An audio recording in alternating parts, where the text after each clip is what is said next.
begin. एक बात पूछूं? हाँ बोलो। तुम मुझसे गुस्सा हो क्या? नहीं, क्यों? तो फिर तुम मुझसे ऐसे क्यों बात कर रहे हो? ऐसा कुछ नहीं है, तुम ज़्यादा ही सोचती हो। ये हमारा बार बार होने वाला फेवरेट कन्वर्सेशन था। 16 अप्रैल 2018 हम पहली बार मिले थे। Black tuxedo with white shirt, वो मेरे सामने से चला आ रहा था। हाँ, ब्लैक मेरा फेवरेट कलर था और इत्तेफाक से उस दिन मैंने भी पर्पल ड्रेस पहनी हुई थी और पर्पल उसका फेवरेट कलर था। पहली नज़र में ही मैं उसे देखती रह गई थी। वो कहते हैं ना, लव एट फर्स्ट साइट। फिर क्या, दूसरी मुलाकात, प्यार का इजहार, पहली बार उसका मुझसे आई लव यू बोलना, पहली बार मेरे हाथों को थामना, पहली बार मुझे सीने से लगाना, वो फर्स्ट किस। अब क्या सब ऐसे ही बता दूँ? पर कितने स्पेशल होते हैं ना ये फर्स्ट मोमेंट्स। पर बाय गॉड मैं अपने लिए बहुत ही नेगेटिव इंसान हूँ। उसे पाने की खुशी थी मुझे, बस उसे खो देने का डर भी साथ में था। उस आखिरी मुलाकात से मैं डरती थी और करते करते वो आखिरी मुलाकात का दिन भी करीब आ गया। वो हमारी आखिरी मुलाकात थी, इस बात से हम दोनों बेखबर थे। वो बेबस नज़रों से मुझे देख रहा था, मैं उसे देख रही थी। नहीं, धोखा नहीं दिया था उसने मुझे। हम दोनों फर्दर स्टडीज़ के लिए फ़ॉरेन जा रहे थे। हम दोनों फर्दर स्टडीज़ के लिए फ़ॉरेन जा रहे थे। उसने मुझे सीने से लगाया और रोने लगा और मैं ऐसे ही कुछ गुनगुनाने लगी थी। लग जा गले कि फिर कभी ये हंसी रात हो ना हो, शायद फिर इस जन्म में मुलाकात हो ना हो। एग्जैक्टली, उसने भी यही कहा था। बंद कर तू अपना ये गाना, तो बहुत बेसुरा गाती है।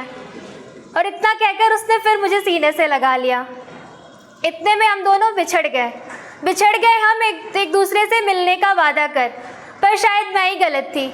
मैं उससे ये बोलना भूल गई कि अकेले मिलना।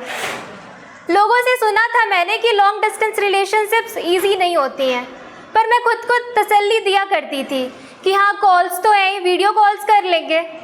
पहले जैसा सोचा था वैसा ही हुआ हमारे साथ भी। लगातार हम वीडियो कॉल्स पे कनेक्ट रहे।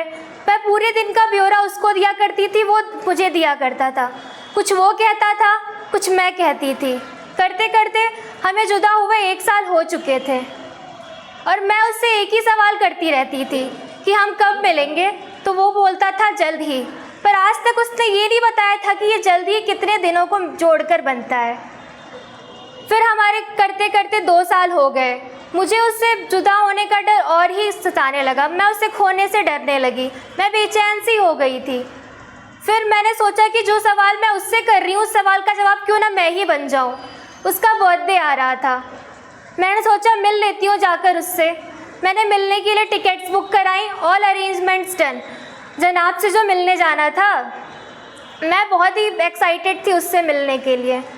मैं वहाँ पहुँची। तो कहते हैं ना, फ़िक्र, तड़प और मोहब्बत जब बढ़ जाती है तो आशिक की तशनगी भी बढ़ जाती है कि कहीं कुछ ऐसा हो ना जाए कि कहीं हम जुदा हो ना जाएं। यही बातें दिल को दड़ाती हैं। सिवाय मकामे यार कुछ नहीं दिखता, बस वस्ल की तमन्ना ही दिल को डराती है। मैं वहाँ पहुँच तो गई। मैं एक्साइटेड भी थी उससे मिलने के लिए। मैं उसके रूम के बाहर खड़ी थी। मैंने सोचा बेल नहीं बजाते हैं, अब उसके रूम की दूसरी चाबी थी मेरे पास। मैंने सोचा बेल नहीं बजाते, अंदर चले जाते हैं डायरेक्ट। मैं वहाँ अंदर गई। मैं उसके बेडरूम तक गई। वहाँ जो था वो उसको देखकर मेरे पैरों तले ज़मीन खिसक गई। कुछ यूँ था वहाँ कि रकीब से था वो लिपटा हुआ, नए कस्में खा रहा था नए बदन से, मगर अब मैं उससे कैसे पूछती कि पुराने वादों का क्या होगा। मैं देखती रह गई। मेरे अंदर इतनी हिम्मत नहीं थी कि मैं उससे पूछूं कि उसने ऐसा क्यों किया मेरे साथ। मैं वापस वहाँ से अपने शहर चली गई। वहाँ जाके मेरी दोस्तों ने मुझे घेर लिया, पूछने लगे कि क्या हुआ, कैसे हुआ। अब मैं उनको क्या बताती थी कि जिसकी मैं इतनी तारीफ़ें किया करती थी उसने मुझे धोखा दे दिया। मैं चुप रही, मैं बैठी रही वहीं पे। फिर कुछ देरों बाद जब वो वहाँ से चले गए तो एक आंसुओं का सैलाब आया। मानो कि वो आंसू, मैं और रात कुछ गुफ्तगू कर रहे थे और वो गुफ्तगू अब तक ख़त्म नहीं हुई। किसी भी रिलेशनशिप की एंड में क्लोज़र बहुत इम्पॉर्टेंट होता है।